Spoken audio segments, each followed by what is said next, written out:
Live Sunday night. Hopefully everyone got their church in today. If not, watch it online like I just did about an hour ago. So good evening, everyone. Let me just put myself on screen. Got some news for you. I am solo tonight. Solo. Production team has their time off. You guys told me give them some time off. Now I need them to make sure I'm on the screen. Where is that baby? So welcome to SFMF Live, Sunday night. As soon as I put myself up, we will be good. It says live now, and I'm live. SFMF Live, Sunday night. Good evening, everyone. Welcome. So know that my chats, I'm not going to be able to watch too much of the chat tonight. Again, my team is live with us. They're just somewhere else. So yes, I'm solo. My battery is fully charged. Let me just check, make sure. Let me make sure my microphone is on. It is, right?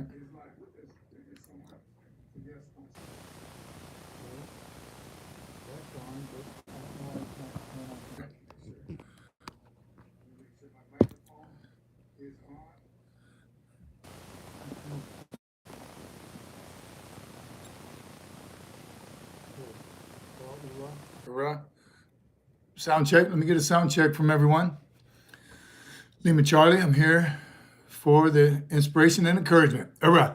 Simplify Anderson Ho, Carl Green, USMC Cece. Do I still have sound? Why is it frozen up there?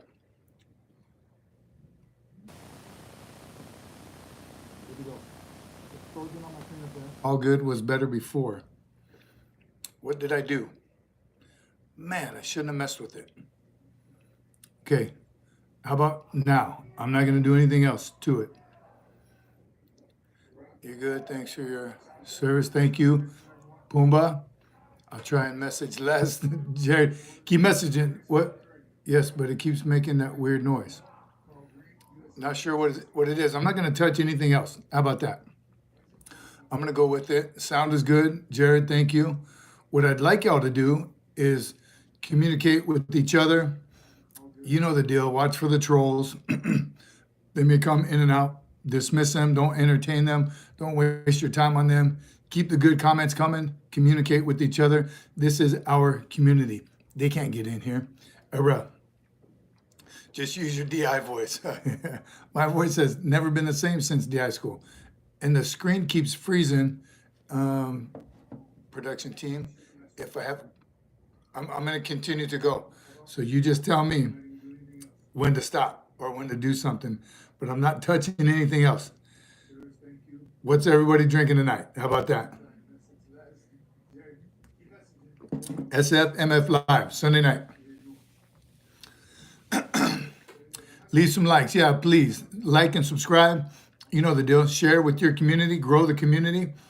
I did meet a community. Oh, that's what that sound is. Dang it. Got you. Production team, thank you. I just muted the monitor. So here's what I'd like y'all to do. Again, communicate with each other. I met a community member the other day out of nowhere. It was great. It's like, I feel like I know you. I see you every Wednesday and Sunday, and so it is. That's what it's all about. It's truly amazing, the community that we're building. So please continue. Thank you for your support. It is Sunday night, SFMF Live. Again, if you haven't done church yet, I did mine online today, right before this. It's Sunday. God bless you all. A couple hot topics we want to talk about tonight. Stay with me. It's kind of touching on a couple different topics right now. And leadership is always one. You know, I like talking about physical fitness. The American flag post I made the other day got a lot of attention. So all those things are important. I'm going to talk a little bit about mentorship and who your mentors are and why. So again, I apologize up front. I'm not going to be watching too many of the comments. Going solo tonight. My production team trusts me to do this on my own. And my monitor keeps freezing, so I hope it's not freezing for you as well.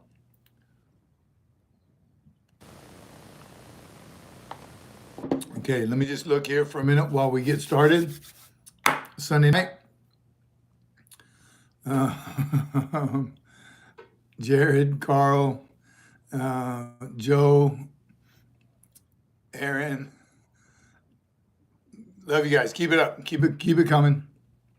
Again, if it's not a problem, not an issue, my monitor does keep freezing up, but I'm going to continue to push. Right? We got a lot of things to talk about. And again, please communicate with each other.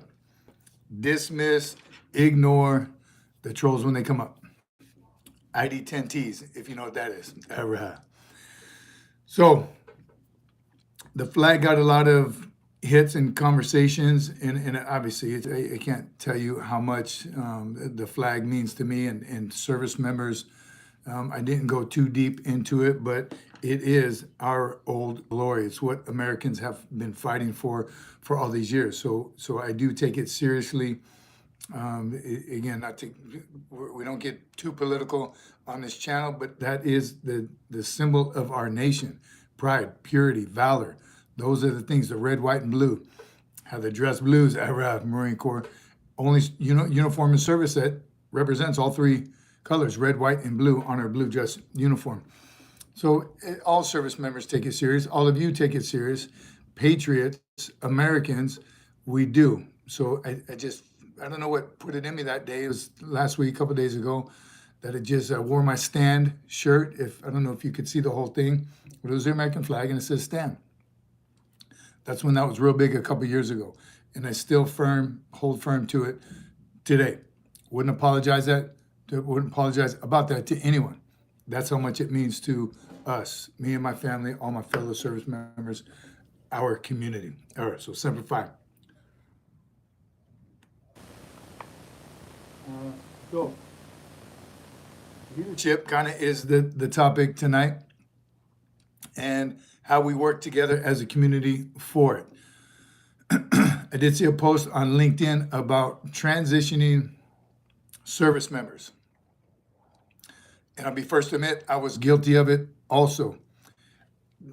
I'm still learning a lot of leadership tips from doing this channel from all of you. Learning a whole bunch of leadership. Again, as the top of the enlisted chain, I thought I knew it all the years of service, all the combat deployments. Thought I knew it all. Realized quickly, wasn't even close. Still not close.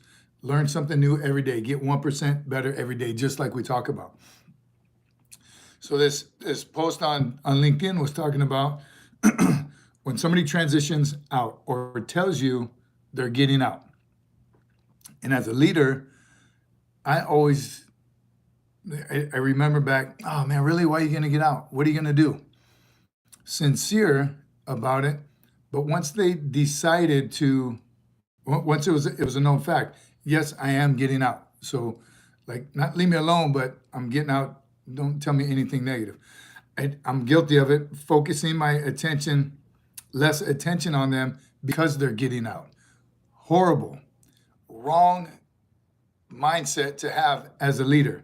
The questions you should be asking is, do you know what you're getting yourself into? Do you know what the outside world looks like, the civilian community?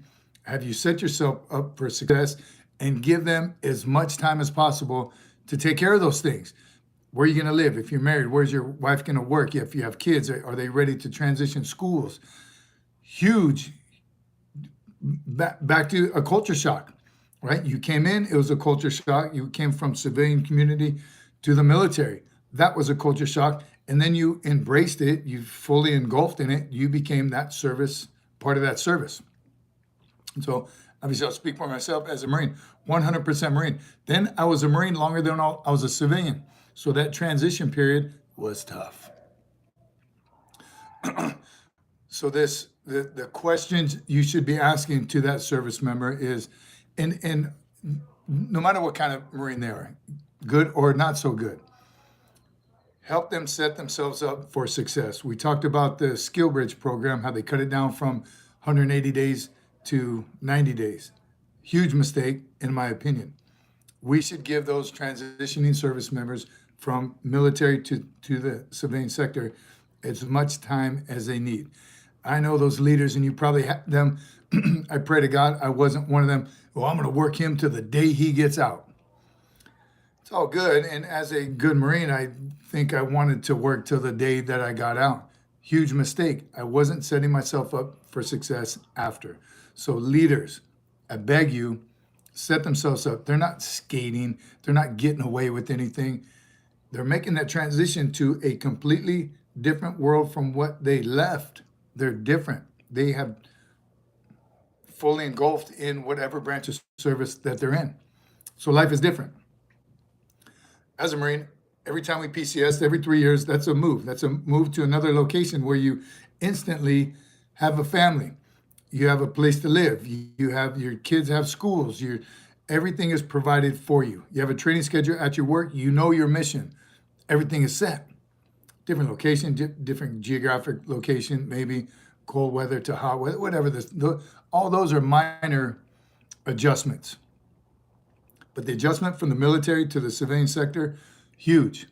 Set your people up for success. Give them the time that they need.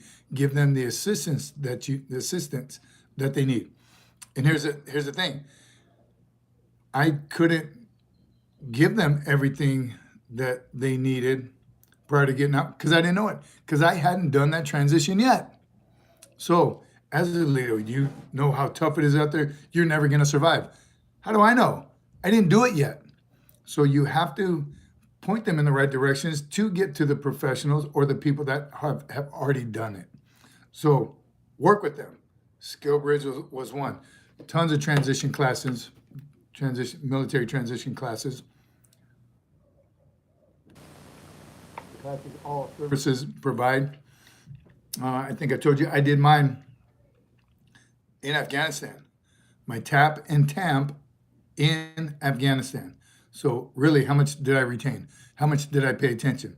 I liked going to it because it got me out of the fob for a little while, and I got to sit in kind of a classroom and got to eat at the big chow halls that they provide on those big bases, Camp Leatherneck and all that. That was fun, but right back out to the fob or the cob, and then finally transitioned back to the mainland, stateside, and then transition out. So what did I remember from those briefs? Not much. It was a lot. It was a lot of information.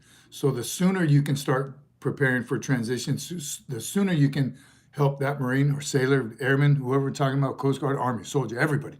As soon as you can start helping them prepare for transition from military life to the civilian sector, please do, right? And if you know anybody right now, get them on this channel. That's the kind of stuff that we do talk about. So, and they can ask questions and all of you can answer it. I don't have all the answers still. I'm trying to learn so I can help, but we as a community can help all of them. Semper Fi, my friend. All right. All right. So I do see a lot of chats. Guys, please keep it up. I'm solo tonight. Wish me luck. The team is with me in spirit. They're just not physically with me now, so they're keeping an eye on me, making sure I don't mess up too much. I can see I have power. I charge my phone all day. I even have a clock to let me know that I don't talk for 3 hours, nothing crazy like that. So stay with me. Appreciate you guys. Let me say hello to a couple of Jared, Anderson, CJ, Dan, Jake. Good to see y'all. Thank you for joining us. Again, pass the word, get somebody else on it. Told y'all earlier, I met a community member the other day. It was great. We've connected, and I had never met her before, or she had never met me, but in our channel, in our communication, that's what we are building, a community.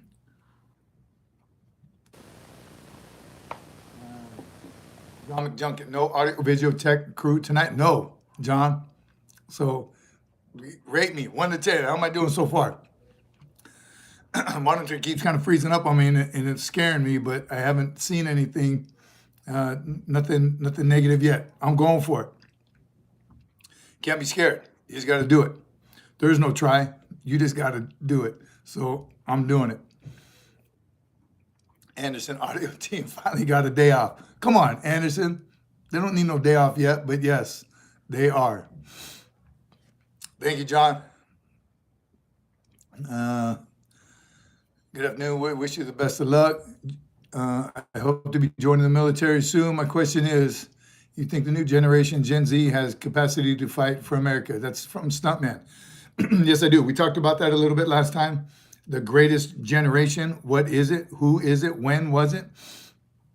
I still think in my own opinion, and I've met some Korean War veterans, and I think they got to be the toughest men alive. It scares me to think if I was ever in a situation like that. But at the same time, they told us it was big 5th Marine alumni that came to one of our Marine Corps balls. In fact, they provided it for us because we were in Iraq. When we got back, we didn't have time to fundraise and do the car washes. They provided the whole thing for us, and they also came. And hearing some of their stories was pretty dang amazing. Not just to survive in that weather, below freezing temperatures, but to also fight. Excuse me. So to me, that was the hardest generation. Do I think today's, and everyone says it, all you old guys and girls back when I was in my day, this generation now, they're not the same. Excuse me. They're Marines. They're going to get the job done.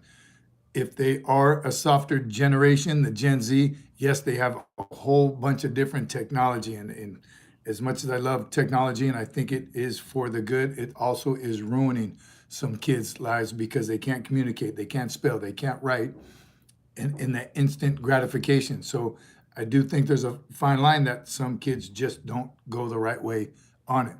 So are they softer? Yeah, maybe. Sure, it certainly seems like a softer generation in general. But if they do go to boot camp and they have what it takes and they survive, then they're Marines. They are transitioned into that war fighter. So, and everyone's different, right? Some will continue to fight, some will stay. The ones who it's not for, they get out, just like it was decades ago. So the Marine fighter, yes, not worried about it.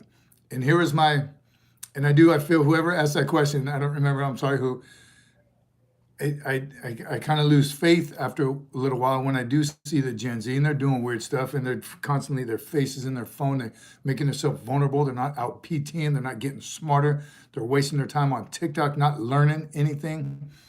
I get frustrated and a little worried. Crap, these guys are going to be the ones that take care of me when I'm older. But I was on base a couple weeks ago on a Marine Corps base in the Marine Corps gym, 4:30 in the morning, and there was some jacked men and women in there getting some, 4:30 in the morning. So it's still there. We still have hardcore service members, all branches, that will fight and defend our flag.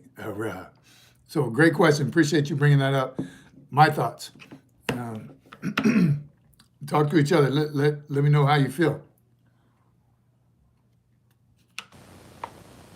Somebody said it right there. Wealthy mindset frame. This generation is not learning. They rather watch TikTok.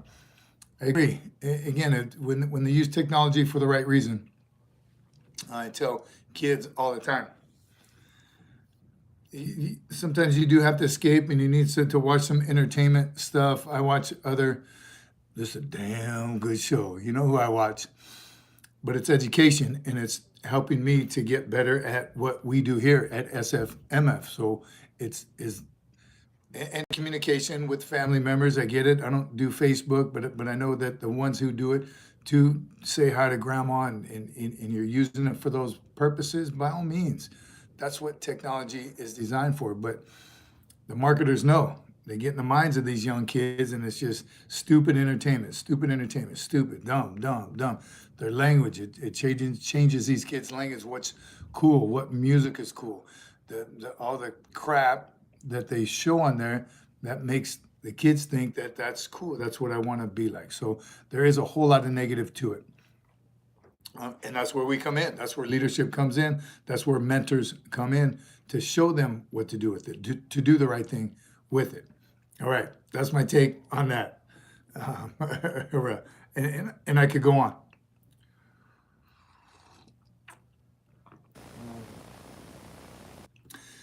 But once again, I'm solo tonight.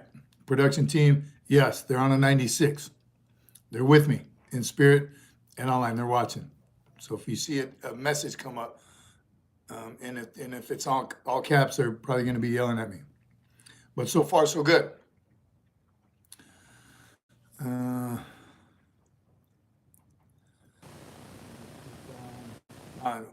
What are your thoughts on this viral video, Marines and other service members twerking on the internet while wearing the uniform? Again, that's ridiculous, and it hurts me, especially when it's Marines. They're doing stupid things in uniform on it, and I gotta believe. I always thought there's got to be rules to it. I know we can't do anything politically while we're wearing a uniform because we're representing the Marine Corps. So when one Marine acts stupid on TikTok twerking, it makes, oh, look at the Marine Corps is nasty. No, that individual is nasty, and they shouldn't be doing what they're doing. So don't judge the entire Marine Corps or any of the branches of service off one stupid video that you see. Attention, selfish people that are just looking for attention. And all these younger kids, give it to them, right? When they get 1 million likes or views, whatever, they just do it more. So it is ridiculous. Leadership, that's where it comes in. Leadership. I want to say I'm big on leadership, but all of you are. I get it. It's just the leadership from the military service to the civilian sector is different. I'm witnessing it, and I'm learning from it. Remember, you can learn from bad leadership as much as you can learn from good leadership. Bad leadership, you learn what not to do. And as a young Marine, every now and then I would see a bad NCO and like, when I'm a corporal, I'm never gonna do it like, I'm gonna do it like this. So civilian sector the same way, and I'm experiencing it right now, and it's pretty tough to take, pretty tough to watch. And I think I told y'all before that the gym that I work out, there's a dry erase board, and I put a message on there: no pain, no gain. Some motivation for whoever happens to read it. Right? Life is too short to die weak. Motivation quotes, and I kind of switch back and forth from motivational quotes to gym motivation to leadership, because it's huge. Every issue, every problem is a leadership problem. I firmly believe that. So when there is an issue of something's going wrong on the team, something's going wrong in your job, your business, whatever it is that you're working, because it relates to the military, your squad, or in the civilian sector, your shop, your coworkers. Something's going wrong. A terrible, terrible thing I've heard more than once is, well, if you don't like it, you could leave. Wait a minute. If there's an issue as a leader, I would want to know what that issue is. And you just may be the wrong fit for that organization, but please let me know what you see. You're down in the trenches, you're working it every day, you're feeling the effects of decisions by the leadership. What's the problem? What's the issue? What the problem is? Let's find out. And at the end of the day, it just might not be the right fit. You might have a different mission, or your passion may be a little different than what the business is trying to accomplish. But as a leader, if anyone came to me with issues, I got to believe 100%. Let's talk, sit down, let's talk about it. Just like an after actions report. Topic, discussion, and recommendation. Here's the topic. Here's a discussion about it. Here's what I've seen over the last year, 2 years, 2 months. And here's a recommendation. I don't have all the answers, never claim to have all the answers, and you may not either. But something can be done about it. And the other worst one is, that's how we've always done it. How many times have you heard that? That's how we've always done it. Makes the hair on the back of my neck stand up, or the top of my head. Yes, there's hair up there. Unbelievable to me when someone said, that's the answer. Well, that's how we've always done it. Well, you've always done it wrong, or not the best as you could do it. So step back, remove yourself, and take a look at it. Undercover Boss, wow, what a great show. Undercover Boss, to actually see, here's an example of that. The emergency room on base, won't down at the hospital, but visiting it on the sign when you first go in, you sign in, and while you're sitting there for hours, you're reading the rules, make sure you have your ID card and whatever, and this, and the doctors, and they're very working on. Plan to be here 3 to 4 hours before you're seen. Emergency room. So one, they know there's a problem because they're telling you, be prepared to be there for 4 hours. So how many times has that president of that hospital, the leader, the CEO, someone high up in the chain of command in that hospital, how many times have they went to that ER as a patient and they've sat there for 3 or 4 hours with no communication, nothing? You're falling asleep, you go into an emergency room, people are sleeping all over the place like they camped out, they've been there forever. Something's wrong with that process. Let's find out where it is and how we can make it better. The people that automated phone system, God, some are painful. How many times has the owner of that business called in as a patient, as a customer, and went through that stuff just to place an order or change an order or pay for something? Leaders, please go through your processes once they're in place as a customer, as a patient, as whatever it is, whatever your business is, go through that process so you can see what it's really like for the average person going through. You might want to change some things. But to hear the answer, well, if you don't like it, leave. Wrong answer. Figure it out. All right. Soapbox on that. Good evening, everyone. Once again, what are you drinking? You got a little protein shake right here. It is Sunday. Watched church online. I didn't have an opportunity to go. God bless you all. Get your church in today. Then did a little quick workout every day. Remember, no days off. And then now we're here, spending time with you. Solo. Yes, I'm going to bring it up all night. I'm solo. Got a couple drinks. Also got my coffee for the night in my Soren cup. All right.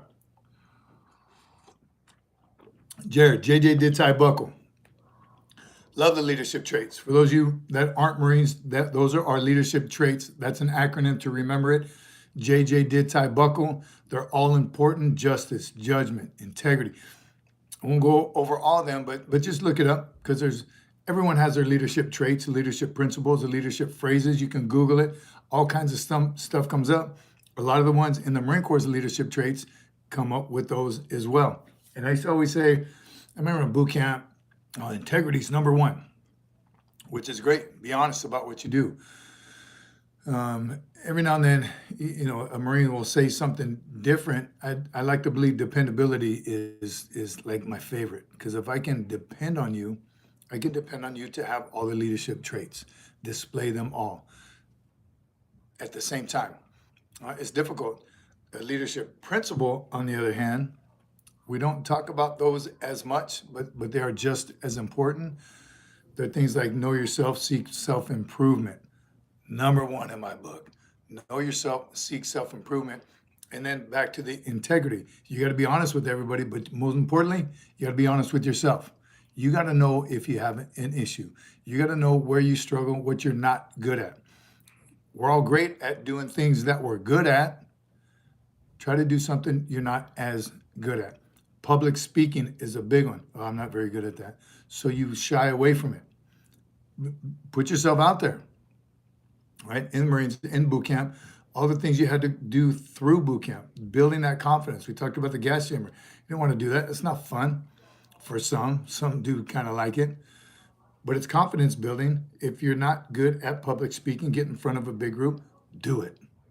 You have to do it. You got to know yourself and seek self-improvement. If you're not good about getting up early and being on time to places, do it more. Recognize that you have a problem. If you're not good at conflict resolution, right? When somebody doesn't like your processes and you don't take bad news well, work on it. Again, you don't like it, leave. Oh, really? Wow, I never looked at it from that angle. Let's sit down, let's discuss it. How can we make it better? What are your ideas? And again, in my head, that's a dumb idea. Whoa, that one is actually pretty good. Let's take a look at it. Let's explore it.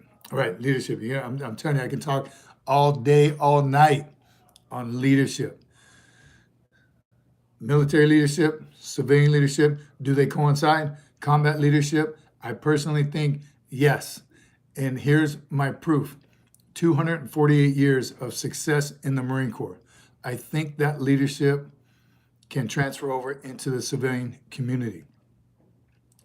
And all the branches of service are set up this way. They have a commander and a senior enlisted advisor. Boom, they get together, mission success. They communicate, they work together if they both listen to each other. At the end of the day, us enlisted Marines, we know the commander's in charge, but that commander needs to hear the truth. You can't say, yes, sir, that's a good idea, thinking it's not, and just make it happen anyway, off the sweat of the backs of the people under you. No, sir, that's not a good idea, and here's why. Can we try this? It's communication. It's transparency as a leader. If you're the leader, hey, this is what I'm thinking. You guys are going to be the ones implementing it. What do you think? No? Oh, wow, I didn't think of that. Well, gosh, I never thought of that either. Communication, transparency, seems like common sense, not always that common. Leadership, there you go. You get me on leadership again. I'm telling you, I'm not going to stop. All right. Extra. There you go. Trying to get me off the subject. Extra G-Man. Thinking about becoming a combat engineer in the Marines. Any tips to become better at the job? I was a combat engineer. I loved it. Loved it. I enlisted as an infantry 0 through 11 era. Had an opportunity to change my MOS in boot camp. I did. I didn't know the difference. I'm telling y'all, believe it or not, I knew nothing about the Marines or any of the branches of service. But I did become a combat engineer in boot camp. Excuse me. I enjoyed it. I like engineer school. I like blowing stuff up. I like the demolition part of it. The construction was fun because it's, for Marine engineers, it's temporary. We built expeditionary type structures, bunkers, strongbacks is what they're called, and we built some outhouses, if you call for lack of a better term. We call them something else, but it's designed to last for a few months, 6 months. The Seabees, on the other hand, those guys are professionals. They're awesome at what they do. They build structures that last a lifetime. So difference. Combat engineer in the Marine Corps, yes, we're sappers, and we send a lot of them to sapper school. Construction, destruction, obstacles, offense, and defense. Again, it's such a wide variety, and I'm that type of guy. I got to be doing something different. I can't do the same thing over and over for a long period of time. I'll lose my mind. So I did enjoy that about the engineers. Here's what I'll tell you. With engineers, be great at math, believe it or not, because when you do blow something up and you only have a certain amount of C4 or TNT, dynamite, you got to know exactly how much so you have some for other projects, or you don't blow stuff up that you don't want to. Same with construction. If you have to estimate how much construction you need to build 4 strong backs, it's got to be like right on time. You don't want to bring too much wood. You don't want to bring not enough. Nails, screws, plywood, all that stuff. So it's a lot of planning, logistics. In the field, you have to know how to, a battalion commander is going to ask you, all right, come here, engineer. We need to get through this wire and then build an obstacle on the other side. What do you need? You have to be able to estimate, well, sir, it'll take this to breach that wire, breach that minefield, and get on the other side and build up a defensive perimeter. So you got to know your stuff. So research. I went to basic engineer course, engineer NCO, engineer staff NCO, chief's course, they call it. All great information. It is a lot of stuff to know. So that's my thoughts on being an engineer. As you know, I requested the first sergeant major route. Again, part of my maybe ADHD, wanting to move around from unit to unit. So I was able to work in a motor T company. I was able to work in the air wing because of being a new MOS 8999. I wasn't stuck in the engineer community. As much as I loved it, I wasn't a great engineer. But I did love everything about it. I just wanted to do more different things. So that's my thoughts on engineer. Go for it. Highly recommend it. Combat engineer. One of my company commanders told me he didn't care how stupid an idea is. Man, I just missed it, Jared. Sorry about that. And then at the end of the day, I bring this up probably every live that we do. Had a fellow Marine say, you join the Marine Corps to be a Marine. Everything else is secondary. Every Marine a rifleman, that got a lot of information. That got a lot of comments when I made that short. Every Marine a rifleman. Now, is every Marine an expert? Is every Marine sniper material, division matches, type rifleman? No. But every Marine does qualify every year up to gunnery sergeant. Then you switch to the pistol, but you get hands on your weapons. I trust that every Marine I ever come across, I can trust him or her to be a rifleman in a fighting hole with me if I need to. I know they have the training and the capabilities and the mindset. So every Marine or rifleman, facts. They do know how to do it. That's your number one priority. Then your second one, truck driver, admin, cook, whatever it is, that's secondary. Now, grunts, infantry, yes, that's their primary and their secondary. That's what they do 24/7. So every Marine or rifleman 2.0 for the infantry. And they do it, and they learn each other's weapons. The machine gunners, they learn mortars. A lot of them are basic 0311s, but they're versed in all of it. Demolition, right? They know everything there is to know, or they have an opportunity to learn everything there is to know about war fighting with the rifles. So yes, every Marine a rifleman. It says if you're able to PCS and move around, you can see how your MOS has different aspects in, say, the wing, infantry, MLG, headquarters group. It gives you a well-rounded view of the Marine Corps and your MOS. That's true with the engineers, especially. You work in group or division. So in a group type environment for the engineers, base, Marine Corps base, if you work at any of the Marine Corps base units, you're going to do a lot of construction. You'll help out with base projects. You'll lay some concrete. You'll fix some stuff. A lot of concrete bridging has gone out a little bit, but you still learn those capabilities. If you're an engineer and you go to the division, one of the Marine division units, you're going to do a lot more destruction and a lot more fighting positions, offense and defense, obstacle breaching. So it is. Then you go to the air wing. Engineers in the air wing, again, more construction, building embark boxes, building pallets for flights. So great point, Anderson. Oh, appreciate that. It is different. Your MOS can be different for an admin guy. If you're in administration and you work for base, it's going to be a whole lot different than working administration for 5th Marines per se. Because as a 01 administrative Marine and 5th Marines and any of the infantry divisions, regiments, battalions, you're going to be hiking, you're going to be shooting, you're going to be doing everything that the infantry does. Corpsman, same way. Corpsman in the hospital, corpsman on ship, or corpsman on the green side. You're going to be doing green side stuff. So you're right. Every location, every geographic location, and every type of unit will be different. Your MOS will be challenged in a different way. So, and that's the need to move around that the Marine Corps, I'm sure all the services do it. Recently talking about homesteading, allowing homesteading, staying in one duty location for a while. I think that's a great idea as well. Saves the military money. If they move you every 3 years, not so bad as a single Marine, but then now you're moving later on in your career, a Marine and his spouse.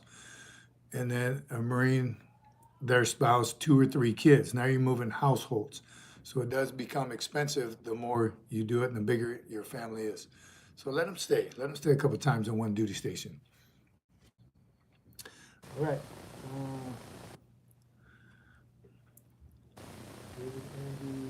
Feasible for tanks. All right, Carl, appreciate you answering that. John McJunkin, your first job in the Marine Corps as a sergeant major says it's a rifleman. Go to the fight, in the air, land, or sea, from commandant to the newest recruit. Yes, does a commandant travel around the battlefield? Not as much as your infantry rifleman or anybody, but he can and he will, and they do. Their leadership is armed and they go into combat with you. Matthew Askren, did you ever go through formal school instructor course? Yes, I did. before I went to the Steph and Seal Academy. Actually, I checked into the academy first, and they sent me shortly after that. Loved it. That was a great course. There's two back to back. I don't remember what the other one was called. But I did enjoy it. I liked the course, and it did thoroughly help me at the Steph and Seal Academy as an instructor. I think it did give me a lot of pointers on just how to communicate. And here's an embarrassing story for you. As the new guy on the block, I was a young staff sergeant. First time on the podium, they call it teaching a class. They gave me history class. I love our history, love Marine Corps history, love military history. Just not as versed as I wished I would have been at the time. It was the Battle of Way City. Talking about it, I read on the slides, everything was good. I was motivated. Couldn't wait to impart some knowledge on some young sergeants, just waiting for some knowledge. Talking about fighting in battle, come on. Gets no better than that, motivation. And through reading the slides, there was one time that in Way City, for those of you who don't know, Way is spelled H-U-E. And I knew that. I knew that from boot camp, from seeing it, from studying it. But something threw me off. I don't know, the heat of the moment, a little nervous being on the podium for the first time. I said, Hugh, because I was reading the slide and I read it just like it said, Hugh. Blazed over it. It got in my head though, and I continued the class. But of course, those of you who've been to any kind of formal schools in the Marine Corps, I hope they still do it. The IRF, after action. The thing they fill out, what did you like the class? What did you like best? Was the instructor, did he present the material? The little after actions you fill out I can't remember what they're called. But 90% of that sheet said way. It's pronounced way, and they would put it W-A-Y. Hugh is not. They tore me up. I don't know why I even shared that with you. It's embarrassing. But I got it out. It was a good class. And it did help me. So the best way to get more versed on something, teach someone else. Give a class on it. I was versed in weapons, loved the 50 cal, but until I gave a class on a 50 caliber machine gun, again, I had to study, and I was every night taking it apart, putting it together, checking the max range, all that stuff. I just got smarter on the 50 cal by teaching it to someone else, because you got to be prepared for that question. What about this? And what does this do? And what is this little thing? How do you measure all of that? So you want to get better at something? Give a class on it. To include public speaking. We talked about that in the very beginning. Public speaking, some people just cannot do it. Or you're just not good at it. Some people want to do it, but they're not good at it. And I love my guy, Mike Singletary. I'm a 49er fan. He was an awesome linebacker. I think the best in the league. Maybe at the time, maybe somebody surpassed him now. Awesome linebacker, best in the world. Became a coach. Not so great as a coach. Love you, Mike. Don't come looking for me. But sometimes it just doesn't work out. Because you're that good at something doesn't mean you can also teach that. I'm sure you got some examples as well, is leadership, right? Best machine gunner in the world, but try to be an instructor of machine gunners. You may not be the very best. But back to your leadership principle, know yourself and seek self-improvement. Get better at it. All right. Wow, I've been rambling for a little while. I haven't been reading the comments. Hope y'all are being nice to each other and filling each other full of knowledge.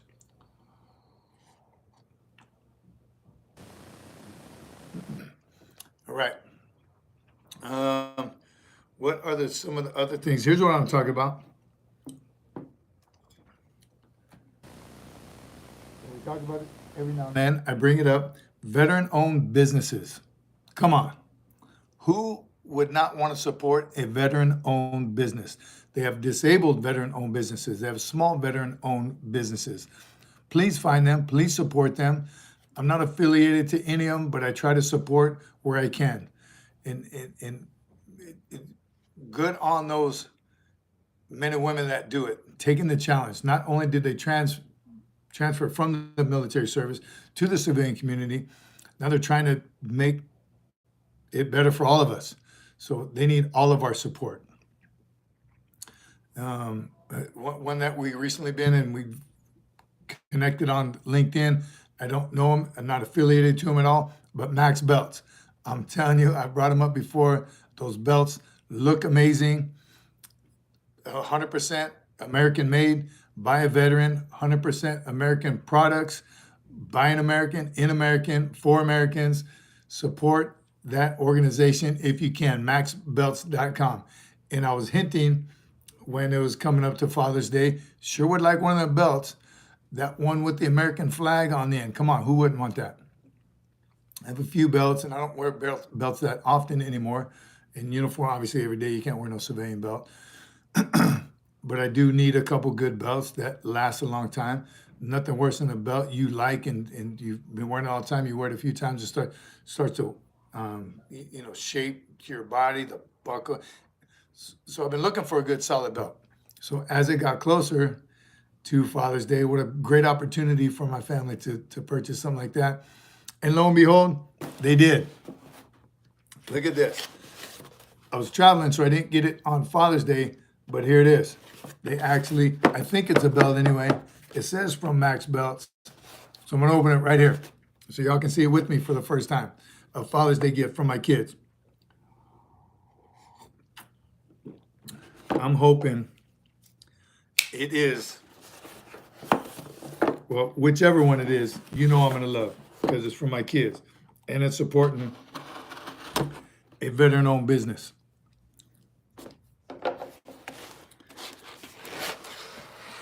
It's the same color as the one with the American flag. Let's just take a little look-see here.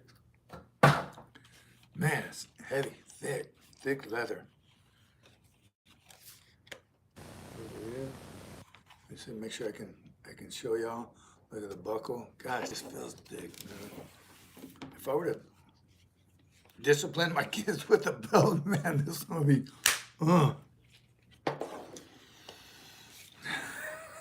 It smells leather. Where is it? There it is. Look at this one. That's on the tip. American flag. Hurrah! Come on, it gets no better than that. Awesome. Thank you, family. I appreciate you. I can't wait. I want to get dressed up and go out somewhere right now just so I can put on a belt. God, this buckle looks thick and sturdy. It says USA stamped right on top. Look at that. Come on. It gets no better than that. Can you see it? Max Belts. The other side says Mac. Look at that. Awesome. Thank you, fam. Appreciate you. I can't wait to wear it. Man. Awesome. All right. So again, support your veteran-owned businesses. Do what you can. If do a little research, you know something that you need, by all means, look it up. Find the best deal. Max Belts, I think, even has a deal right now, 20% off. Production team, correct me if I'm wrong, 20% off. They have belts, all different price levels. But check them out. Ariel Resupply Coffee, another one that we have ordered from. Again, no affiliation. We're not teaming up. I'm not a part of their anything, just a huge fan of veteran-owned businesses. And I do drink their coffee. It's great. Same thing. Saw them on LinkedIn. Don't know them besides on LinkedIn, but love to support our veteran-owned businesses. URAH. All right. I'm taking a little look at some of the comments.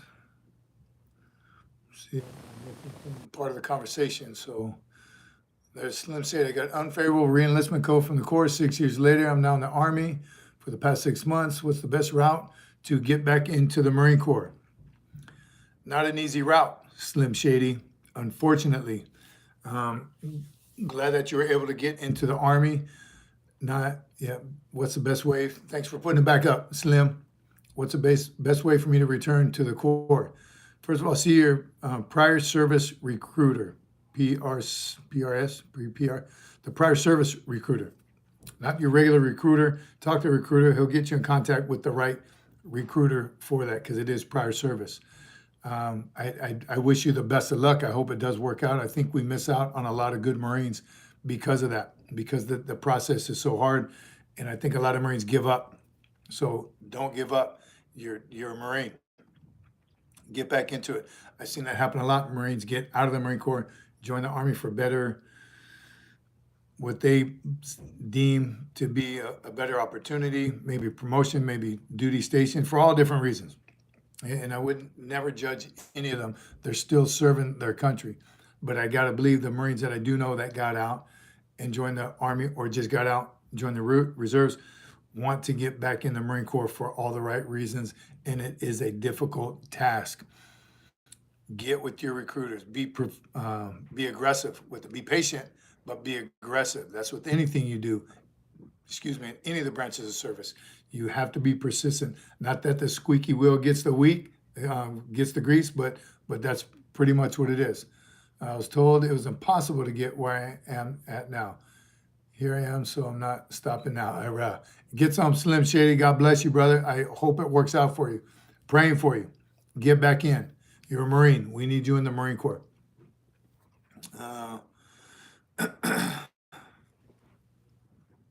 Also, thanks for, Vegas got some young. Rose 24, stay on top of your, Vegas says, stay on top of your package and admin and your career planner.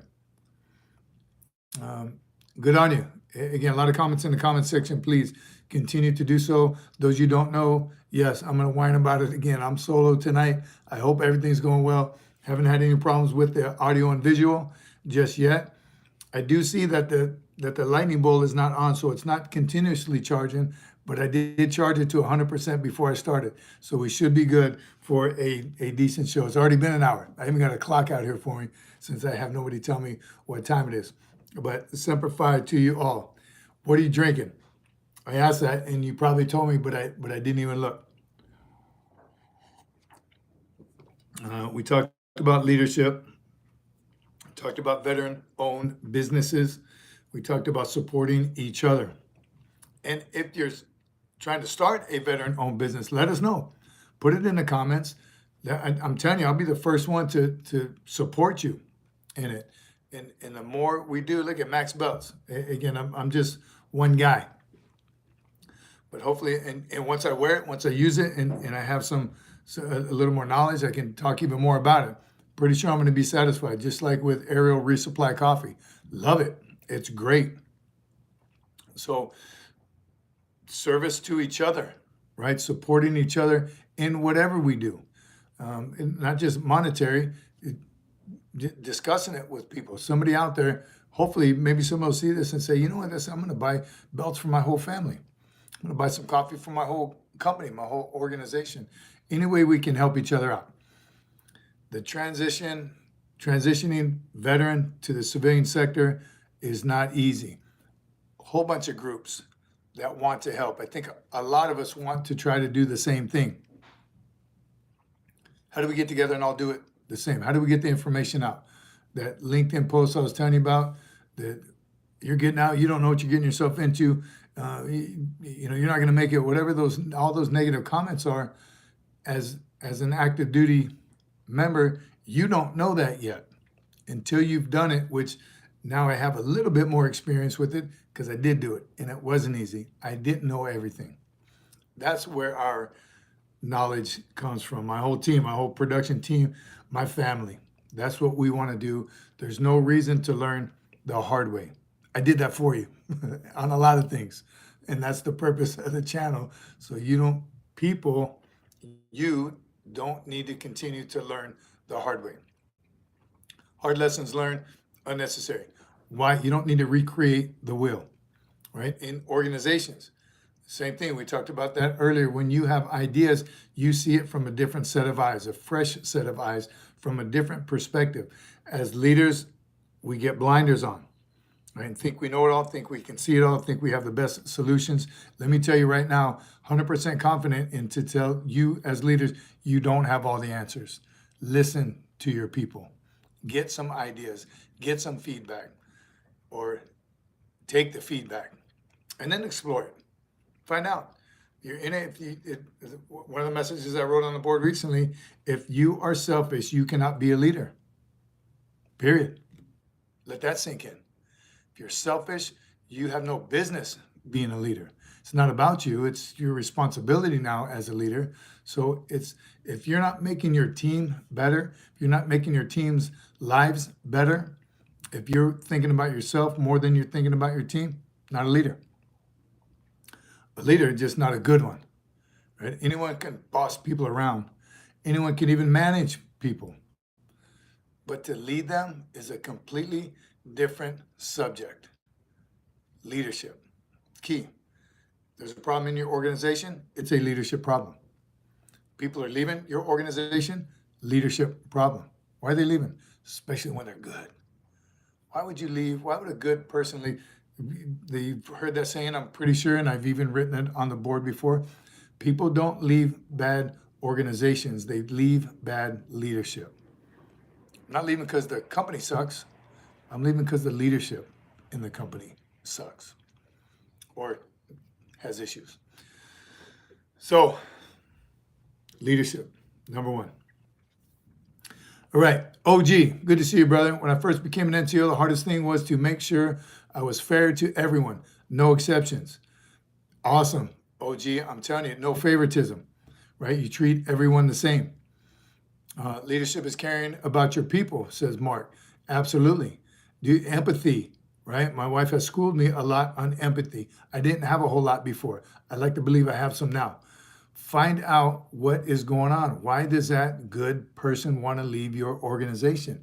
If they are having a bad day, they made a bad decision, find out why and get to the bottom of it. But there's definitely more to leadership than bossing people around or just managing people. It is, do you know your people? Another leadership principle is know your men and look out for their welfare. Know your Marines. Know your Marines and look out for their welfare. Not just go to work and hammer it and see you left early.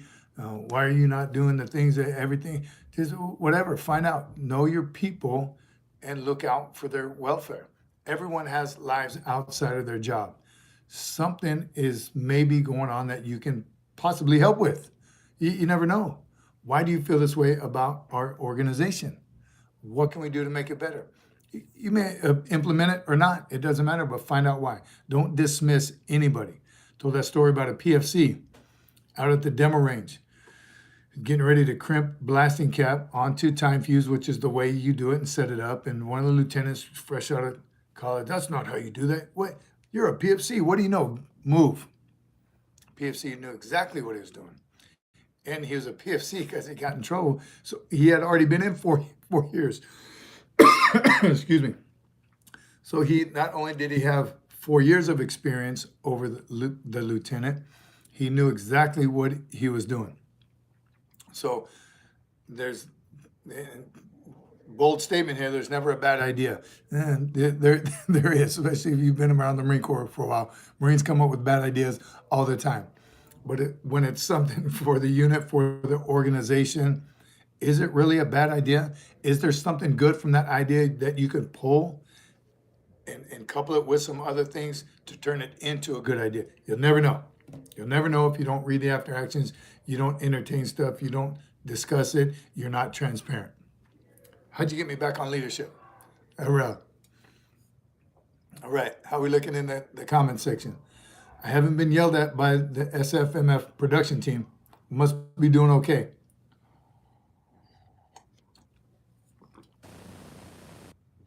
I am drinking coffee tonight, some Black Rifle coffee, or some Arrow Resupply coffee. I have our merch here. I do talk about it a little bit every time. Still, it is, the merch store is open, right? SFMF team, tell me. We do have the stickers and the lanyards. Personal favorite of the producer is right here. Am I doing that right? Love this one. We did make a shirt, and there will be shirts available soon. Support. Talked about this one. military-aged male. We don't need any more in this country unless you do it legally. That's all. Personal favorite. Like this one.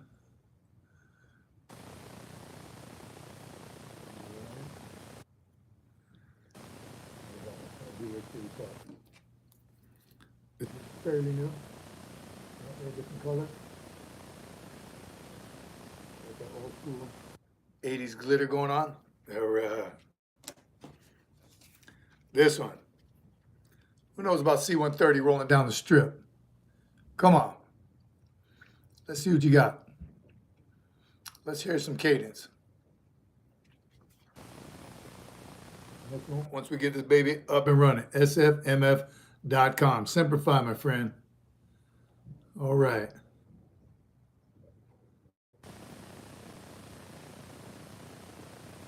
That's it. That's part of our merch. The lanyard. Remember this lanyard? 100% American made by an American veteran era. American products purchased in America, made for Americans. 550 cord, dummy cord, paracord, whatever you call it. Stuff lasts forever. When it was first produced, I don't have my keys right here. When it was first produced, I started using it right away. And I carry about 10 or 12 keys. And I'm one of those guys. I'm always moving, always fidgeting. I'm playing with mine 24/7. When I'm standing there doing nothing, I'm messing with this bad boy. It's been over a year now, I believe, when they were first being made. And nothing, I haven't had to do anything to it. No, it's not framed. I haven't had to replace any part of it. Even the silver ring, the key ring, 100% American made, in America, by Americans. All of it. Lanyard, it does fit on your wrist. I don't wear it like that personally. I do find myself kind of swinging around. Always got to be moving. And our koozies. Come on, who doesn't like a good koozie? For your soda or beer. Good stuff. That's our merch.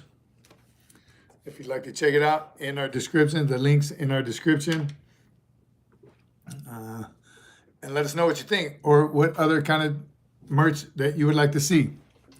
Excuse me, I see JTB is here. Bravo Company, 1046, 1371.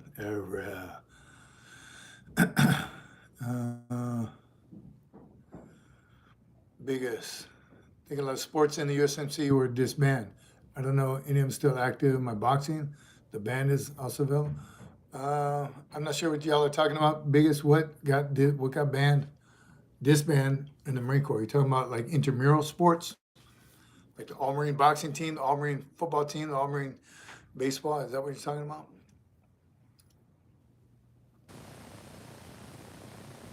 When will the shirts be back on sale? Says Flat Tony. Almost done. It's summer. Getting a lot of stuff going on. Traveling. The shirts will be back on sale shortly. I promise you. Keep an eye out. Stay with us. Production will start happening again once we stop. Once we settle back down. It's summer. Trying to take advantage of summer. One Skull says, new here. What is SFMF?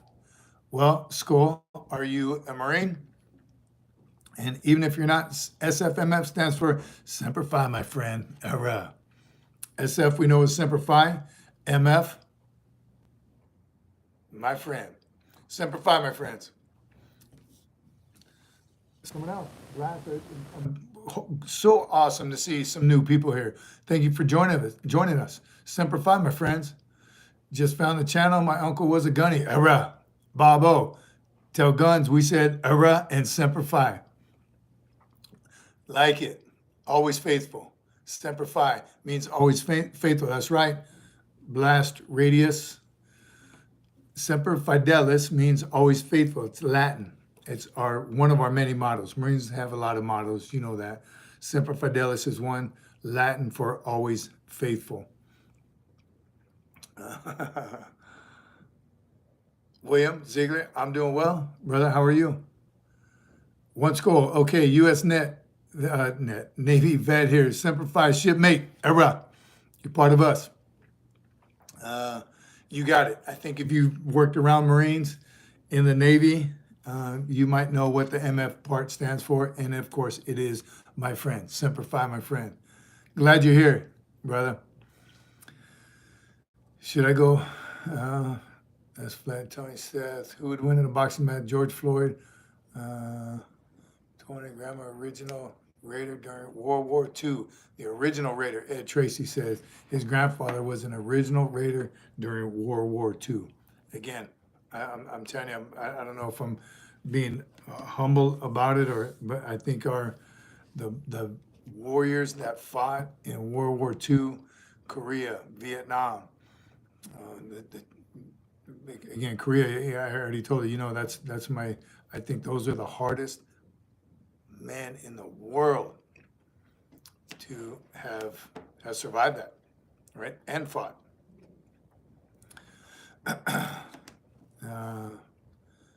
Has a Marine conquer fear? Like fighting someone bigger and stronger. I have a dangerous bully. Nah, it sucks. Bullying sucks. And it's usually bullies pick on people that they probably pretty sure that they can be. Bullies are cowards, first of all. Let's be real. They normally pick on someone not their own size. What do you think that phrase comes from? Why don't you pick on someone your own size? That's because a bully is a coward. They pick on people with some kind of mental or physical disability, someone they know they can take. Man up and pick on someone your own size. Better yet, don't pick on anybody. Don't bully anybody. Be smart about it. If you're being bullied, here's the number one thing you can do. Ignore it. Bullies want attention. They just want to get some kind of reaction out of you. You ignore them 2 or 3 times, they're not that bright. They're going to get bored, and unfortunately, they're going to go pick on somebody else. They're going to bully someone else. Hopefully, that somebody else will either take care of them as a bully or ignore them as well. Bullies are cowards, and they're not that bright. So ignore them. Don't entertain it. All they're looking for is some kind of reaction from you. And we tell them, shut up, leave me alone. You push them. Once you give them that little bit, that's all they're looking for. You help them win that little battle. Ignore them. Bullies are cowards. So how do you deal with that? Stay away from him or her, whoever you're getting bullied by. Dismiss them out of your life. You don't need them anywhere. And if they were a friend at one time, they ain't no friend. Don't get back. Don't try to fight them. Don't send somebody after them. Ignore them 100%. My advice. Defend yourself if it ever comes to it, obviously. But don't engage in those idiots.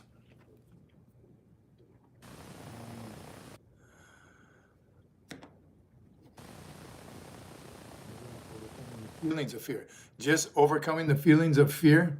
Again, another great question, and I'm sure everybody has a different answer for it. And my dad used to tell me before when he finally did sign the papers for me to go, he said, you can be scared, but don't be afraid. And I didn't really get it at the time. Yes, Dad, I got it.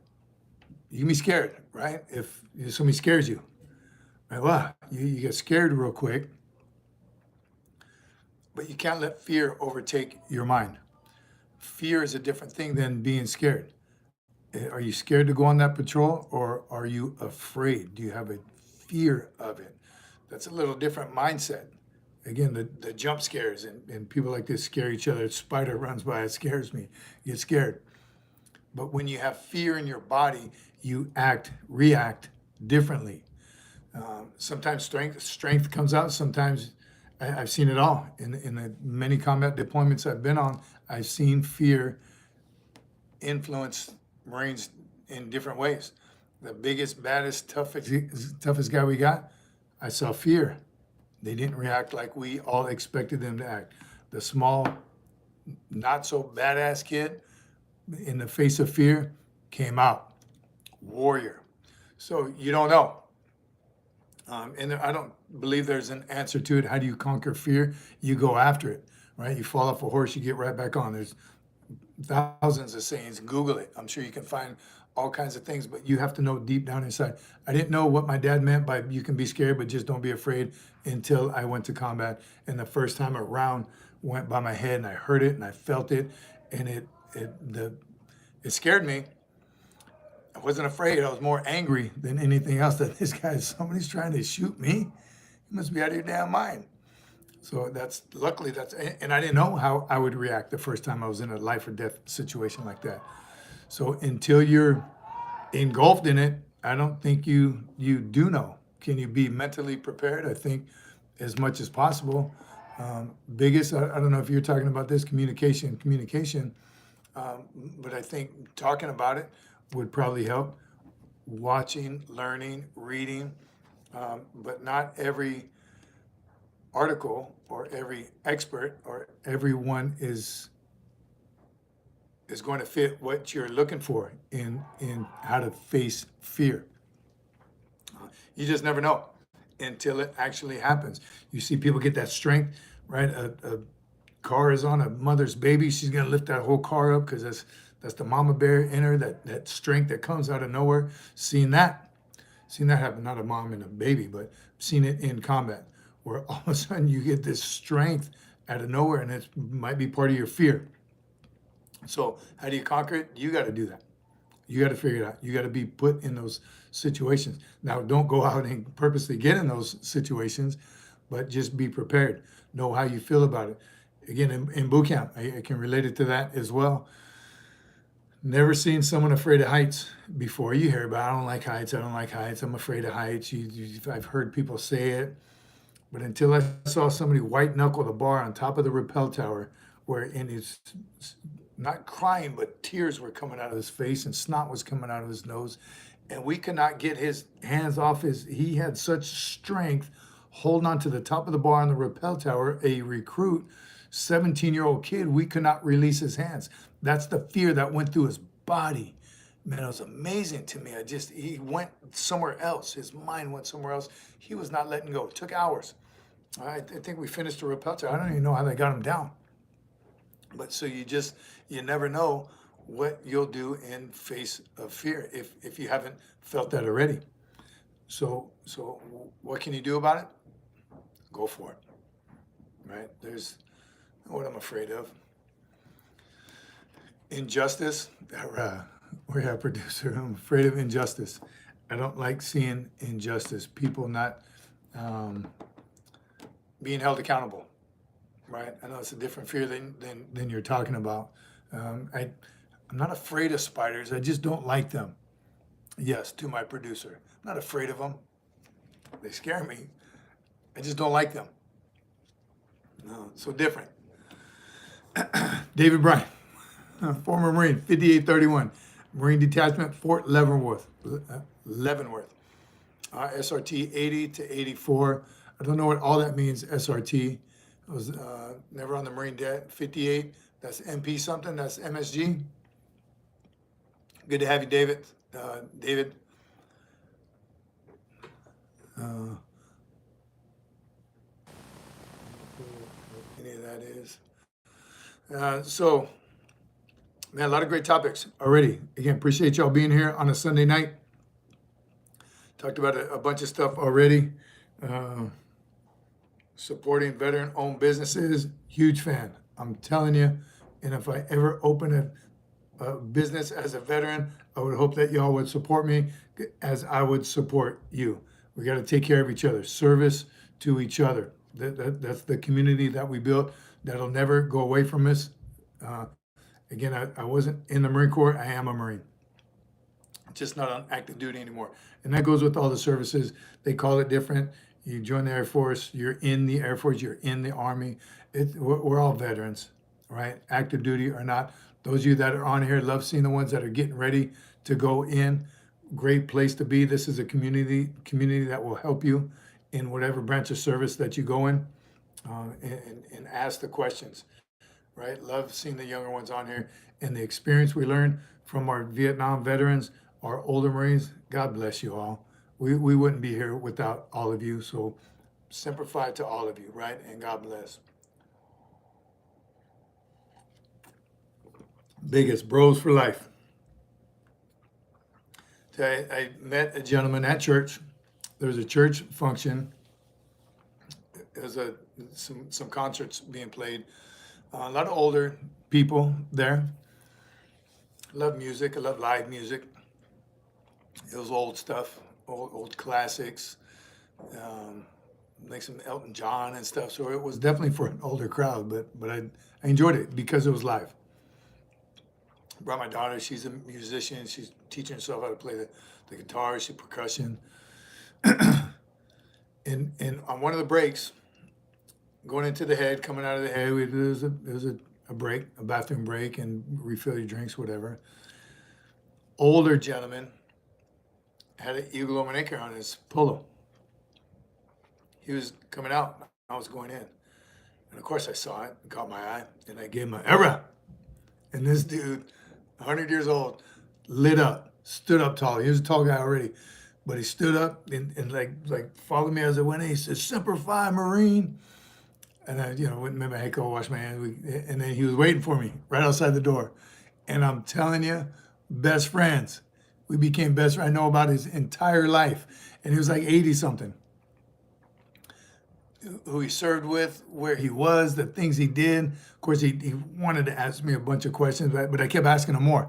Just love talking to those veterans and hearing the difference in the Marine Corps back then and it is now. And here, do they still do this? And they do it a lot, and a lot of it changed. What impresses me about the older generation is they remember everything. And I'm terrible with names. You can ask my producer. But these older guys, I don't know what it was, but they remember first names, last names, and where they're from. I had this one guy, he was my platoon sergeant, Jake Worthington from Alabama. We called him Big Jake. And it's like every one of them. Yeah, I remember our old lieutenant, he was an old half from Texas, and we called him Lil Tex because he was short, and his wife was, they remember those things, man. It's impressive to me, and I love hearing the stories. And I would ask them about, did you have a platoon sergeant? What did he do, and where was he from? And they know it all, and they love telling the stories. Man, if you get a chance, you ever meet a veteran from any of the branches, ask them questions, man. Let them share their story with you. You make their day, and you learn something from them. The leadership back then, I'm telling you, I can't even, we see it in the movies, and again, some are accurate, maybe some aren't. But when you get an opportunity to speak to a veteran, not only are you making his or her day, but you're going to learn something from it. You're going to appreciate what you go through and the changes that have happened over the decades. Are today's Marines as hard as they were back then? Yes, they are, right? And you can, and that's what they want to know. Y'all still do this? Boot camp, we used to beat the crap out of each other, and when we have free time, we'd find some rocks and throw them at each other. Ain't nothing changed, man. The Marines are Marines from way back. We still do the same cool stuff, the same stupid stuff. We got the same dumb jokes, same language, same communication. All that's still the same, and it's something that I wouldn't change for the world. So again, in this community, love you all. It's amazing. Like Bobo says, the World War II generation are just tough. Watch a story on a ball turret gunner, B-17, 25 missions, Germany. Just came home after the discharge and went to work. Now, I'm telling you, what these, and back in the day, World War II era, where America was in the economy, in life after their service, right? And their 4-year service was straight 4 years of combat. And then to get out, start a business or to work, right? Their butts off. I'm with you. Biggest, veterans will check your butt on the streets. Wouldn't challenge no veteran. Some of the stuff, and I like seeing those.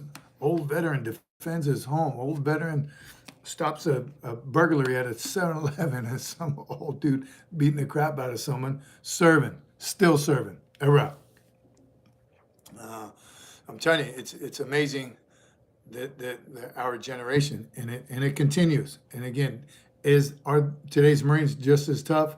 That's still up to us, right?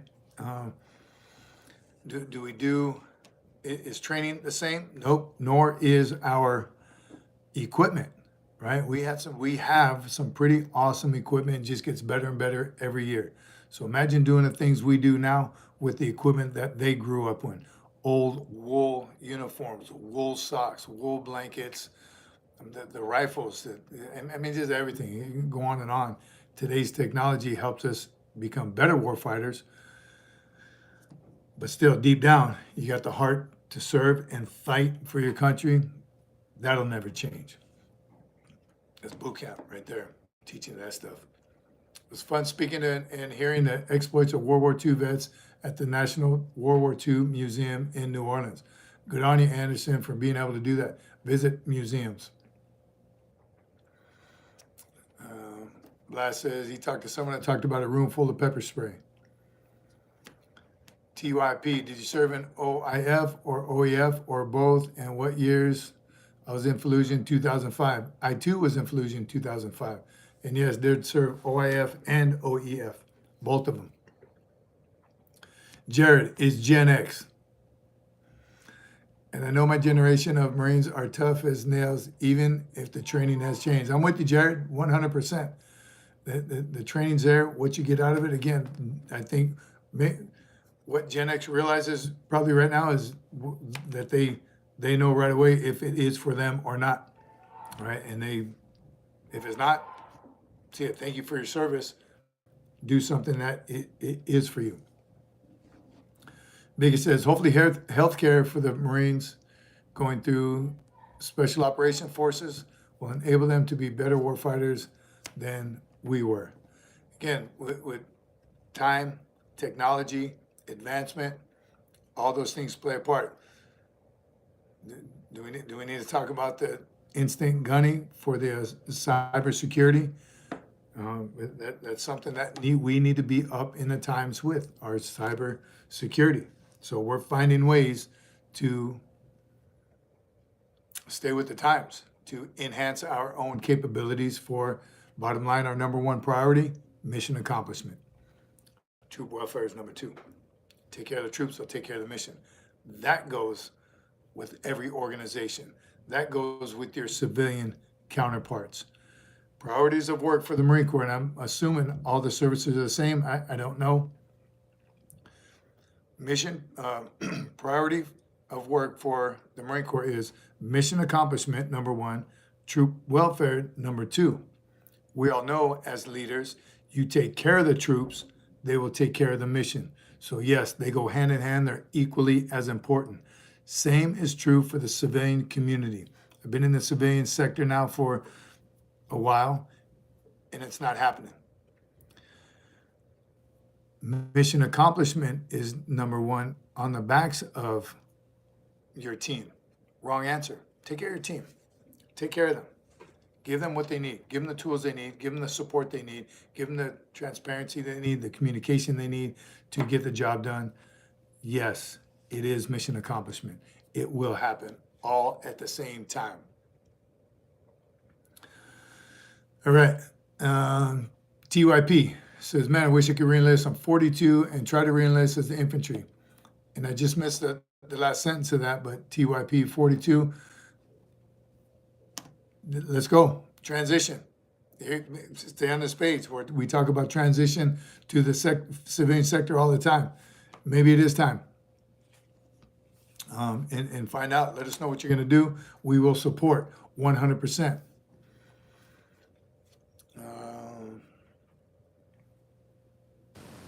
I hope they do not bring back the draft, says Jared. Did they not? Is it not finalized yet? They are talking about it. I know that. Even heard something about they're bringing the draft for females as well. I remember registering for the draft when I turned 18. I got that thing in the mail. I filled it out and sent it back in, and shortly after that, I think I might have already been a Poolee, but I haven't checked in on that as much. I'm kind of trying to wait till it's final, and then definitely we can discuss it. David Bryant says I have to go, but continue to pass on my Marine brothers about the podcast. Thank you, brother. Semper Fi, David. God bless you. We'll see you Wednesday, 1900 on Wednesday. Another live. All right. TYP, there's a waiver for everything. Biggest, that's my line, brother. There is a waiver for everything. Talking to TYP about re-enlisting. There is. Be aggressive, be patient. Don't give up if that's what your ultimate goal is. May happen, may not. Be aggressive. Mark says, TYP, join the union trades, Buku Marines in the trades. Grunts too, URAH.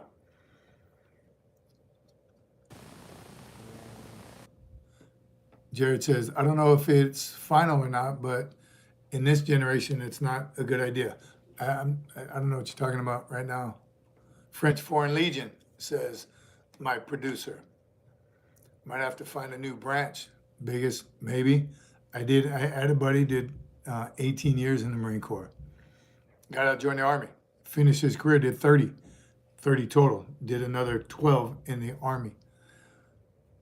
Became a cop in the Army. Good dude. OAF or OEF books or movies, Matthew says. I tell you, Matthew, with war movies, I find myself, I don't look for them to watch. And if I hear a lot of buzz about something, this one's really accurate, this one's really accurate, I haven't watched all the movies. I am partial and biased towards Marine Corps movies just because I speak the language and I know and understand it. When even Army is similar, but it's like, nah, is that really? I don't know. So I don't specifically seek out OIF or OEF movies or books. But when I do hear of a good one, I do check it out. So I don't have any recommendations, if you will.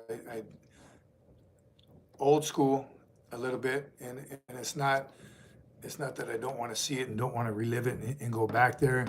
I do have a hard time with the realistic part of it. Hollywood gets involved in the movies I do talk about, like Full Metal Jacket.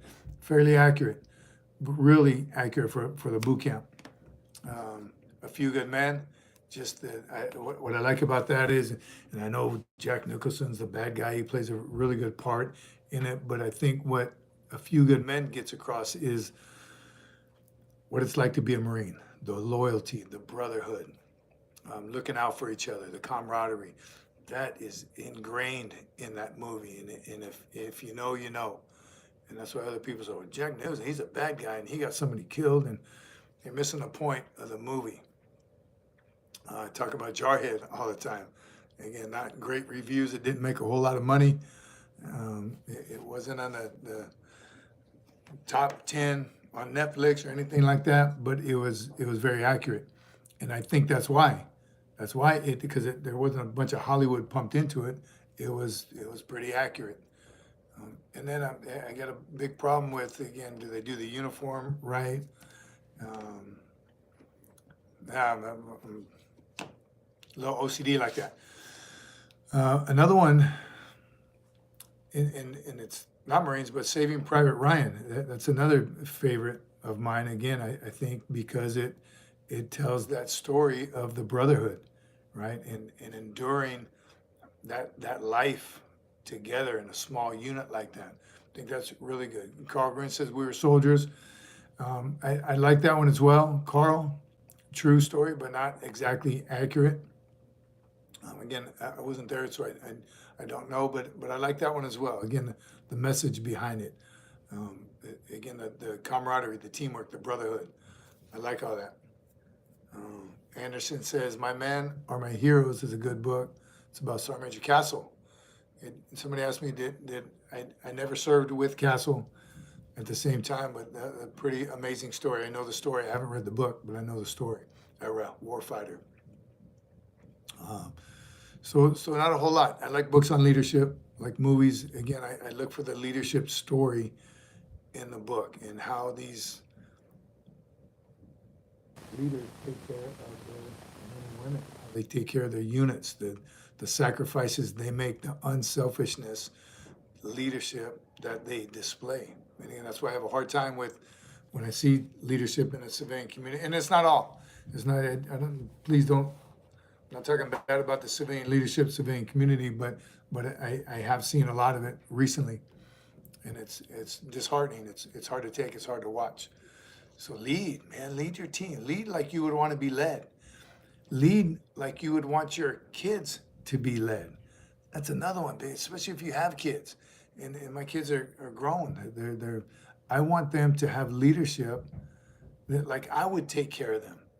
And so when I see leaders treating people, I imagine if that was one of my kids that just got yelled at like a from a boss, like, are you out of your damn mind? Lead them, teach them. If they're doing something wrong, you got to look at your leadership, right? The teachers, the same way. Why did you fail my son? Well, your son is the only one to fail the entire class. So I don't think it was my teaching. I think your son is part of the problem. Or if the whole one or two people pass, everyone else fails, that might be a teacher problem. So you got to look at, you got to step back and observe. Why do I have a lot of people unhappy, unmotivated, morale is low? Something's going on. Don't start. Don't get me started. Back on the leadership thing. Charlie Battery was a great OIF book by Andrew Lubin. Thanks, Matthew. Charlie Battery. Again, I got to believe there's tons of great books out there. Had a buddy wrote a book from OIF. Yeah, 5th Marines. Wrote a book. And actually did read that one after, because I knew him. I was there. I was in the same places that he was in. Read the book, and there was a lot of inaccuracies in there. I was like, really, bro? And he's like, no, you know, the editor, they had to. So again, that's kind of in the back of my mind when I watch a movie or I read a book about it. Did it really happen like this? So that part kind of, I want to know that it actually happens. Jared, all I see is William Wallace up there, and that is my all-time favorite movie, Braveheart. In the words of William Wallace, if you would just lead them, and so would I. That's the kind of leadership I'm talking about, Jared. All right. Braveheart. You want to watch a movie on leadership? Braveheart. And even some Call for Fire, some Battlefield. Great movie all around. Which also is not 100% accurate. I've done some research on Braveheart, and I've seen tons of documentaries about it. A lot of inaccuracies. Come on, it was hundreds of years ago. But the leadership in that movie is phenomenal. And if you want to get some leadership lessons, how to take care of your people, lead them. Just lead them. They'll follow. And so would I. Come on, John. Bringing back the DI. Jack Webb. It's good. Very good. The Sands of Iwo Jima. Another great one. Letters from Iwo Jima. I haven't seen. The Pacific. Haven't finished that. Heartbreak Ridge. Again, I think a lot of Hollywood into Heartbreak Ridge, but some good movies. Jared, Semper Fi, brother. That was good. I'm bringing it back. Seen that movie a few hundred times. You can ask my family. If you want to call for fire, you better learn that. If you want to call for fire, you better learn that now. So in that class, or in Braveheart, if you remember the part, those of you who did see it, and I won't bore you too long on this, I used to show that before I taught the Call for Fire class at the Staff and SEAL Academy, I would show that part where the night before, and you could do this back then, the night before they poured a bunch of oil on the grounds that the enemy was going to come up on. Bunch of oil, dumping it all over the place. Then the next morning was the battle. They're standing on either side. William Wallace with his archers, right as they were getting ready to go, archers, boom. They shot the arrows on fire, landed where the enemy, where all the horses were, where they're standing, on the oil that had been soaking there overnight, lit the whole enemy side of the battlefield up. That's Call for Fire. That's your early 1800s Call for Fire. Good stuff, that movie.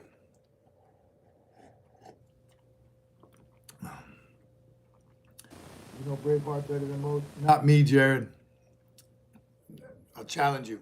All right, now. We don't want to bore everybody else who hasn't seen it. But those of you in here, if you haven't seen it, watch Braveheart a couple times. It's a long movie. Get the full message out of it. A little love story in it for you that need a little love story part of it. But the message of leadership is truly 100% motivation. and taking care of your people. Awesome stuff. Really is awesome stuff. All right, great. Great night so far. Sunday night. Again, hope you've been to church already. If you haven't, it's not too late. Watch it online. That's how we do ours when we can't make it in person. Remember, my production team is not with me right now. So we all did church at different times today, did it online. So God bless you all. Yes, Jared, we may have a challenge there, brother. I got you. I got you covered. Remember, we talked about supporting our veteran-owned businesses. Showed you my belt. Pretty proud of it. Pretty excited. Can't wait to wear it. Thank you to my family, my kids, because it was for Father's Day. It's one of my favorite parts of the belt. One, not only because it's thick and freaking, man, I can't wait to, I don't think this one will ever wear out. And don't make me, huh? Never spank my kids, especially with a belt. I know better. Max belts. Looking forward to that. Aerial Resupply Coffee. Again, those are two I mainly talk about. Those are that we're supporting or purchasing from. No affiliation. Trust me. Church online, good idea. Great idea. Do it. No excuses. Everyone has their phone with them at all times. I've done it on my phone before. Sense of Honor. James Webb. I love James Webb as an author. I have read a couple, of his books. Got a link. I need a new belt. I need a new one. maxbelts.com. Awesome. Awesome company.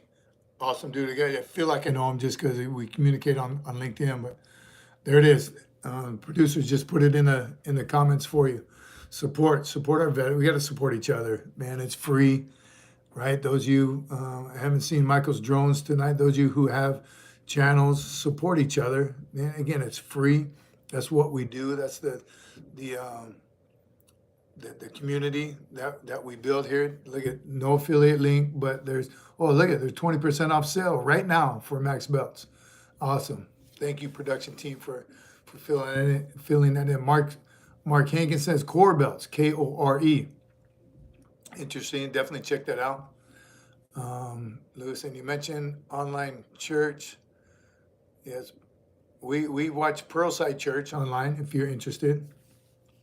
Biggie says, I'm thankful for your channel, for a community to come together, talk a lot of trash, talk some great truth, get over some of the BS in the world. Semper Fi. Biggest, I'm telling you, brother. Appreciate you saying that, because that's what this community is about. I don't bash on the other services. We have the inter-service rivalry. We talk about leadership. We talk about combat. We talk about political stuff, very, very, very minor American stuff. Veterans supporting each other, transition from military to the civilian sector. Again, leadership, physical fitness. If you haven't seen the shorts, I try to mix it up with the shorts as well. Just information. I'm telling you, a purpose. We all have a purpose. We just got to know what it is sometimes. We've got to be reminded what it is. I went through a pretty dark period where I thought I had no purpose anymore.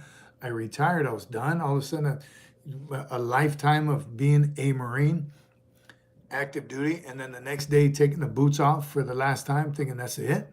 What do I do? What do I do with all this knowledge, man? What do I do with all these experiences? We gotta continue serving.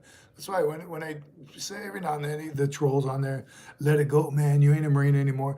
First of all, I'll whoop your you-know-what, because I am a Marine still, always and forever, till the day I die. Just not active duty anymore. So you mean to tell me that all those, whether you did 4 years or entire career, you don't have something to share to make the world better? You absolutely do. So that is your purpose. Continue to share. Be there for each other. Buddy checks. Come on, man. What's better than reuniting with someone on text, email, phone call, or you may happen to be in the same area at the same time and meet up with somebody you served with? Come on, man. You got it. We have this community and this brotherhood and sisterhood and camaraderie that is unmatched by anything, right? I know all the services have it. Marines are fanatical about what? About being Marines. Like that old dude I met, 80-some years old. Never seen him, never met him before in my life. We clicked instantly. We were best friends in an instant of a URAH and a Semper Fi. That's all it takes, because we have done the same things. We have mad respect for each other. I know what he's been through. Not down to the fight. I mean, besides stories, but we have the same mindset. And that's, again, all the services. The Marines are fanatical about being Marines. Thank you all for joining us tonight. Bobo, the Marines secure Fallujah in less than 30 days, I think I saw. Well, again, depends on who you talk to, because I was in Fallujah, and we thought we got it to a point where we did. There, all of a sudden, the markets were back open. Kids were playing soccer in the street again. It was normal, not a gunfight every single day, but no one getting smoked out anywhere. And we thought it was great, so we started to pull back a little bit, and then right back in, right back to where it was. So pretty bloody battles in Fallujah. Where is it now? What's it today? Again, depends on who you talk to. John says, another great film included, but not The Brave Ambush Bay and Death Before Dishonor. I've seen Death Before Dishonor. Again, all great movies. You got to weed through some of the Hollywood, some of the BS. But I got to tell you, I look for leadership lessons in all those movies. Thank you, production team. That's a go-to when we cannot attend in person. When you can attend church in person, I highly recommend it. It's a completely different feeling and message. Resources don't always agree. True. Motor Oil says, yeah, in Fallujah and Desert Storm, they all went to the oil tanks. Oil tanks in Fallujah are in Desert Storm. Some of you on here aren't old enough to remember it, but that was an interesting part of Desert Storm when they lit those oil fields on fire. And I apologize if I told the story before, but it was in the middle of the day, and it was so black with oil and soot, you cannot see your hand in front of your face. There's nothing but oil dropping out of the sky. They lit hundreds of the oil fields and fire and oil just shooting straight up in the air. We were covered in oil head to toe. We were in full mop gear, so the gas mask, everything came out. It was horrible. And you couldn't see. And we're still on patrol, still moving towards Iraq. So much of this, how dark it was. It wasn't dark where you turn on the headlights, night vision goggles. None of that worked. It was in the air. It was oil. We had to patrol holding each other. You had to have a hand on the Marine in front of you, the other one on your weapon. The Marine behind you was holding you. Vehicles got lost because they couldn't travel there. They were bumping into each other. So if you had a vehicle patrol, we had Marines holding each other, 2 or 3 Marines and then holding the driver. So he's holding on to the driver, holding on to a Marine, who was holding on to a Marine, who was holding on to a Marine, to the next vehicle. That's so we just wouldn't lose vehicles. Obviously, eventually we had to stop. We're losing vehicles. Luckily, at that particular time, we weren't being fired on just yet, but that's how dark it was. So oil fields was a massive obstacle.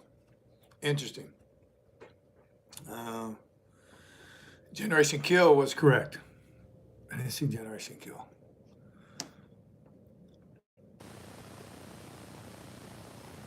Again, and I keep telling myself I gotta watch this one. I gotta watch that one. One time, I don't like, not that it's wasting time watching a movie, but I think I could be doing something else a little more productive. But when I hear good feedback, I definitely want to watch one. I trained in Summer Storm, but Desert Storm was technically over before we were commissioned to go. So no Summer Storm. What is that? I never even heard of that. Jared, you just make that up? Summer Storm, what is that? $8 in 2 days. Biggest. Not sure what you're talking about either. But again, great live tonight. Great live. Always love spending time with all of y'all. Some great comments, and we can't wait to look back later and see if there's anything we can talk about next time. Motorola says it would be great if you could teach people about optics in the military, rules and codes to make the public aware. I've seen so many flaws with the, yeah, yes, optics. First thing I thought you meant about was actual optics that you wear for night vision. Rules and codes, rules of engagements, ROE. We haven't even ever touched on that just yet. Rules of engagements were interesting at best, and they did change. Those of you who don't know, they changed throughout a couple different deployments. Right? It went from PID. Remember PID? You have to have had PID, personal identification. You had to be fired at to be fired on. You couldn't wait. It changed all the time. It's very, very dangerous. Read story. Here's what you need to read. Read stories of war crimes in World War II, right? The amount of people that got charged years later, current ones, for violating the rules of engagement. And here's what I've learned after all my deployments is America seems to be the only ones that follow rules of engagement to a T. It could PID fires, PD fires. So it's you got to be thinking. You got to know what's behind your target. Civilian casualties, blue on blue, all those things are all just add to the fog of war. So now you have other things to worry about just besides your own survival. And it's a lot. It's a lot to think about when you're in some type of fear that we talked about earlier.